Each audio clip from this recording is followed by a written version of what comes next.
Taková hodně light verze od Wesson. Tvarem velice připomíná harpy nebo tasmana. Je to lehoučkej nůž, skutečně na příležitostné použití.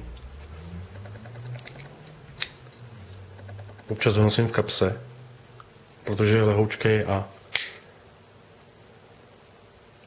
byl by výborný třeba pro obranu a samozřejmě pro jakoukoliv činnost, při které je potřeba něco uříznout. Kromě běžného EDC, který mám v kapse pořád, zatím je to stále šalot.